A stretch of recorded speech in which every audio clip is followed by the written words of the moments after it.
Assalamualaikum warahmatullahi wabarakatuh. Alhamdulillahirabbil alamin. Wassalatu wassalamu ala asyrafil anbiya'i wal mursalin wa ala alihi wa ashabihi wa man tabi'ahum bi ihsanin ila yaumiddin. Wa ba'du, subhanaka la ilma lana illa ma 'allamtana innaka antal alimul hakim wa la haula wa la quwwata illa billahil aliyyil azim. Rabbi syrah li sadri wa yassir li amri wahlul 'uqdatam min lisani yafqahu qawli. Rabbi zidna ilma warzuqna fahma. Allahumma faqihna fid din wa 'allimna ta'wil. Allahumma anta rabbuna farzuqnal istiqamah. Amin ya Allah ya mujibas sailin. Sahabat sekalian pecinta bahasa Arab yang dimuliakan Allah Subhanahu wa taala, alhamdulillah kita bertemu dalam program belajar ilmu nahwu metode syamil. Sahabat sekalian pecinta bahasa Arab yang dimuliakan Allah Subhanahu wa taala.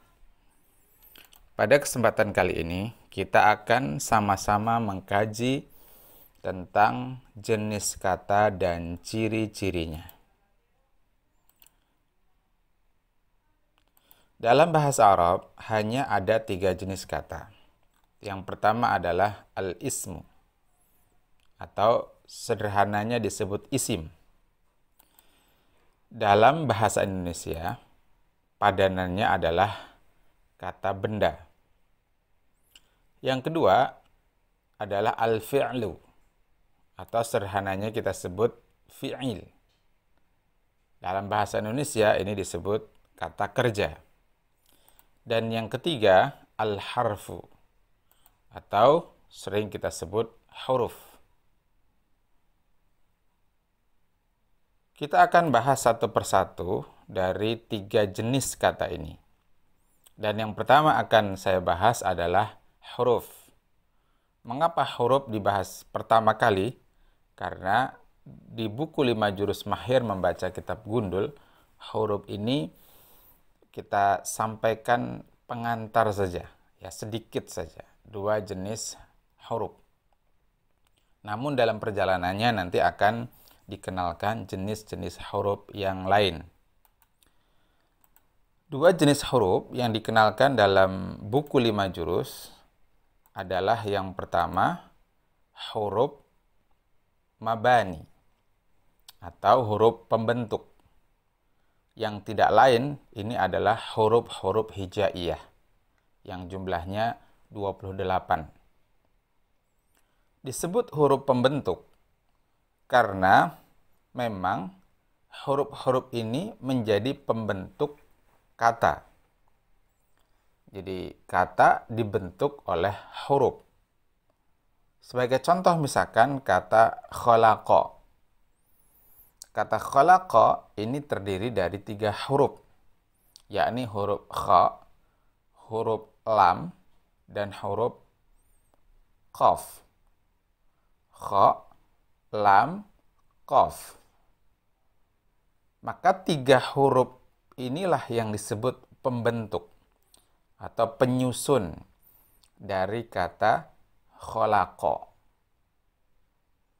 Maka masing-masing huruf, baik huruf kha, huruf lam, maupun huruf qaf, ini tidak memiliki makna.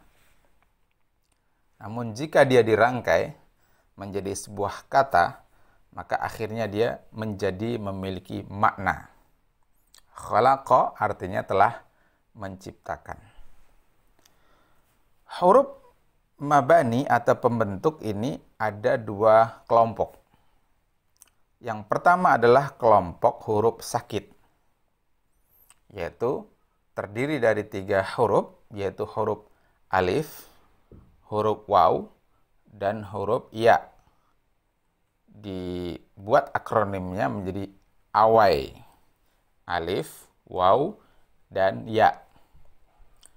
Dan selain awai, berarti ada 25 huruf, itu disebut huruf sehat. Ini penting dikenalkan, nanti berkaitan, ya, huruf sakit ini nanti akan berkaitan dengan jenis isim, jenis fi'il, ya. Jadi tolong diingat-ingat, ada 3 huruf sakit, yakni alif, waw, dan ya, disebut awai. Dan selain 3 ini merupakan huruf sehat. Baik, kemudian yang kedua adalah huruf yang disebut huruf ma'ani atau memiliki makna. Di mana meskipun dia hanya satu huruf misalkan, maka dia memiliki makna tersendiri. Nah, ini berbeda dengan huruf mabani tadi.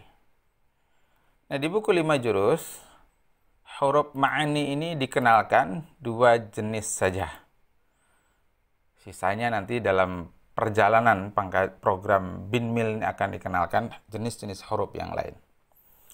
Yang pertama dikenalkan huruf ma'ani itu adalah huruf jar, yakni huruf yang menjadikan isim sesudah huruf ini menjadi majrur. Dan di antara tanda majrur itu adalah kasroh. Maka sederhananya huruf jar itu adalah huruf pengkasroh. Ya, ini penyederhanaan saja. Huruf pengkasroh. Apa saja huruf pengkasroh itu? Yang pertama li, artinya untuk. Contohnya lillahi. Kemudian min, artinya dari. Misalkan minas samai, dari langit. Kemudian ila, artinya kepada. Contohnya ilal ardi, ke bumi. Kemudian ala, artinya di atas. Contohnya alal maktabi, di atas meja. Kemudian fi, ya artinya di dalam. Contohnya fil ard, di dalam bumi. Kemudian rubba, artinya betapa banyak. Contohnya rubba shaimin, betapa banyak orang yang berpuasa. Kemudian bi, artinya dengan. Contohnya bismillahi. Kemudian kaf, artinya seperti. Contohnya kamitslihi, ya sepertinya, seperti dia, atau semisal dia. Nah, ini adalah jenis-jenis huruf pengkasroh atau huruf jar. Yang kedua adalah huruf atof atau huruf sambung. Disebut huruf atof atau sambung karena dia menyambungkan 2 kata atau bahkan 2 kalimat. Baik 2 kata itu isim dengan isim, fiil dengan fiil, dan lain sebagainya. Nah, di sini dikenalkan 3 jenis huruf atof yang sering muncul. Yang pertama wa, artinya dan. Contohnya ja'a Muhammadun wa Zaidun. Telah datang Muhammad dan Zaid. Contohnya au. Ya. Contoh jenis huruf atof yang lain adalah au, artinya atau.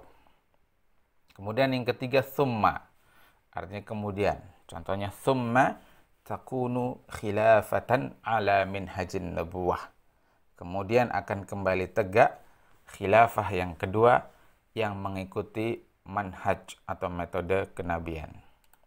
Nah, inilah pengenalan jenis huruf dalam program Binmil. Jenis kedua, ya, jenis kata yang kedua adalah kata benda atau isim. Apa itu isim?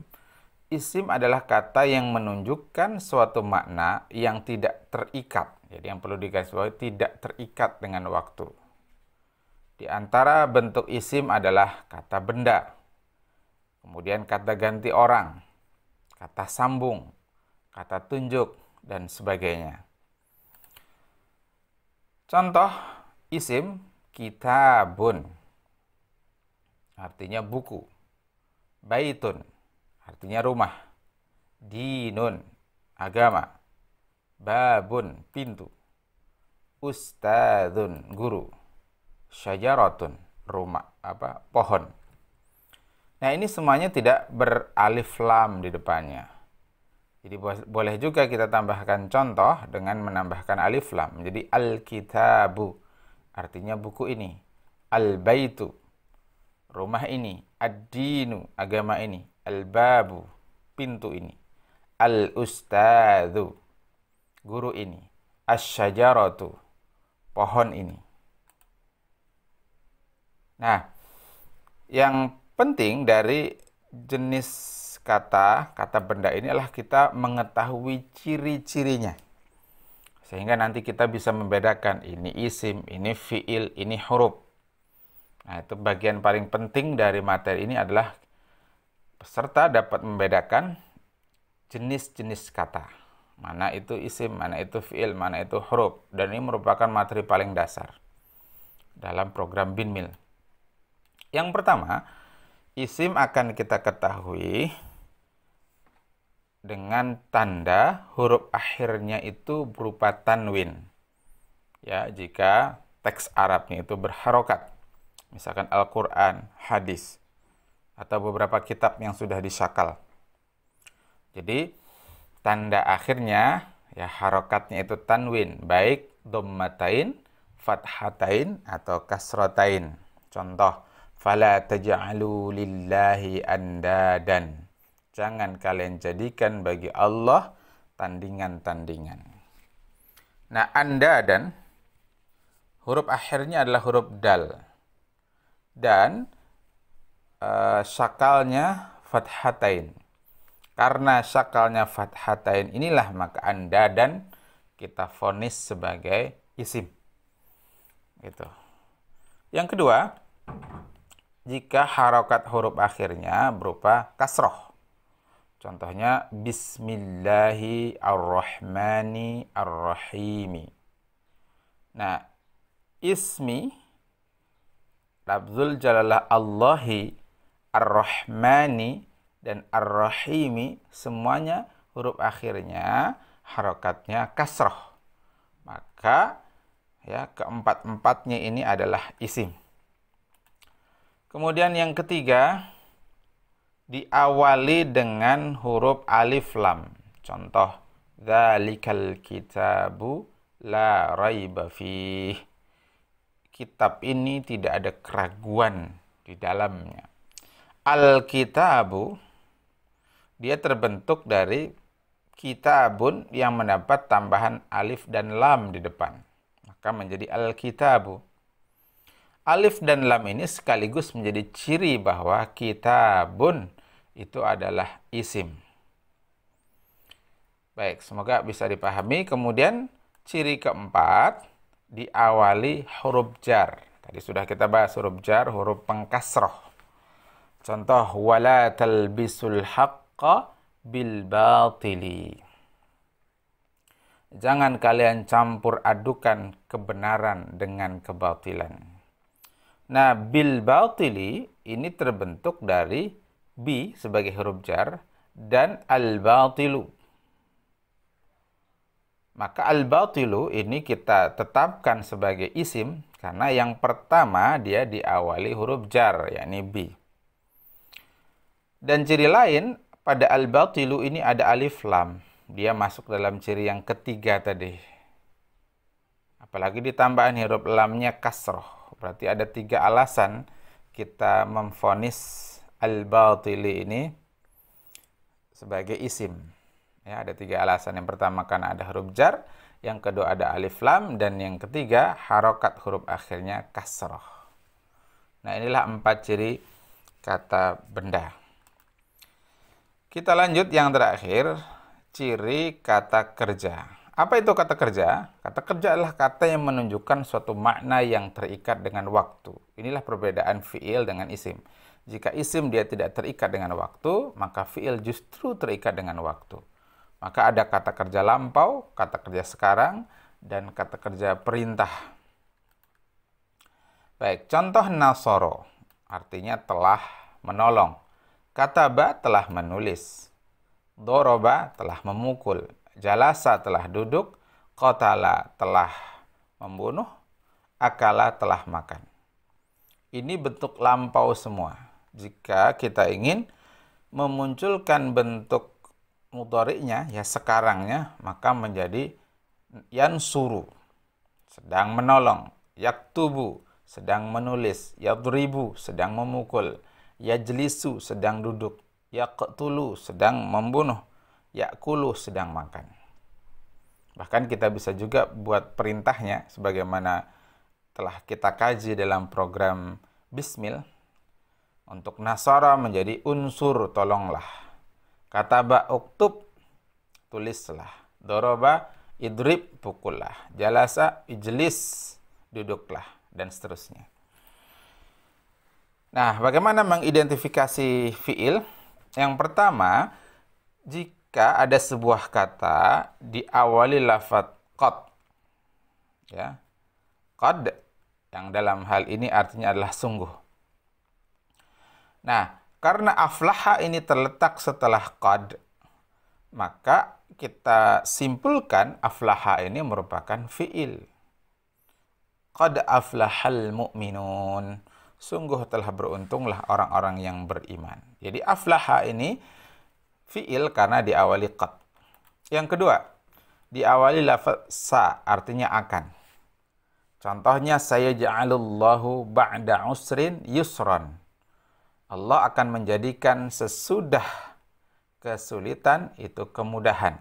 Nah, dari sini kita juga dapat faedah lain ya. Usrin itu isim karena ada kasratain. Yusran itu juga isim karena ada fathatain, yang tadi kasratain. Nah, kembali ke saya ja'alu.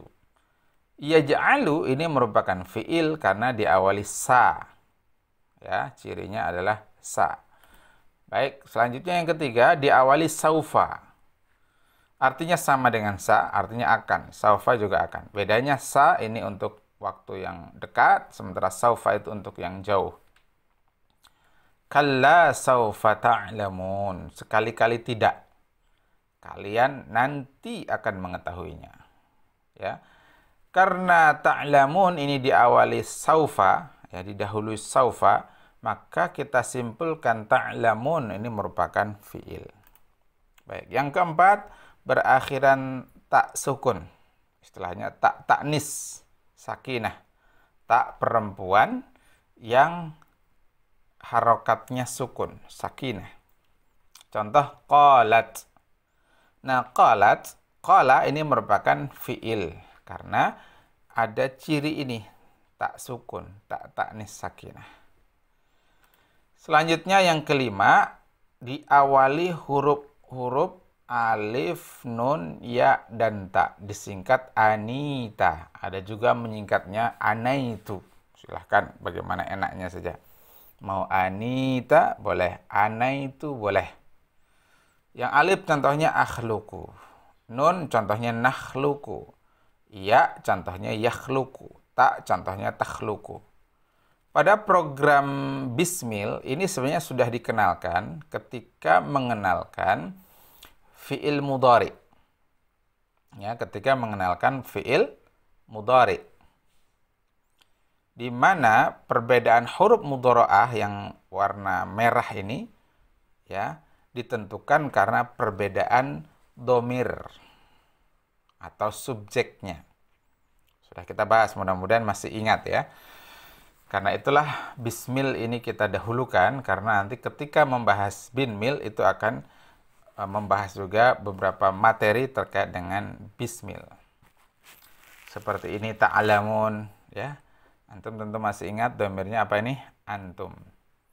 Aflaha, ini jenisnya fi'il madhi, ikut wazan af'ala, kan begitu ya? Ikut wazan af'ala, berarti af'ala yuf'ilu, if'alan, nah, dan seterusnya. Jadi ketika melihat contoh-contoh pada program Binmil ini, antum bisa juga kaitkan dengan kaidah-kaidah yang sudah kita kaji dalam program Bismil, agar ilmunya lebih bermakna. Baik, selesai materinya. Selanjutnya adalah latihan 13 di halaman 44. Tugasnya adalah menentukan jenis isim dan fiil saja. Dan kemudian tandanya, supaya jelas ini alasan. Contohnya ar-razaqu. Ini apa? Nah, dicentang di kolom isim. Apa cirinya? Atau tandanya? Ada alif dan lam. Nah, begitu seterusnya ya. Saya kasih satu contoh. Nah, sedangkan di sini bimalumin, ini sebenarnya dua huruf. Ada huruf jar. Dan setelah itu malumin. Ah, ketahuan ya. Jadi yang ditanya hanya malumin. Ini yang merah rasulin. Nah, ini yang ditanya. Ini al-ardi. Jadi bukan yang di depannya ya. Semoga Allah berikan kemudahan untuk memahami materi ini dan semoga nilainya mumtaz semua. Amin Allahumma amin. Jazakumullahu khairan. Hadanallahu wa iyyakum ajma'in wa lafu minkum. Assalamualaikum warahmatullahi wabarakatuh.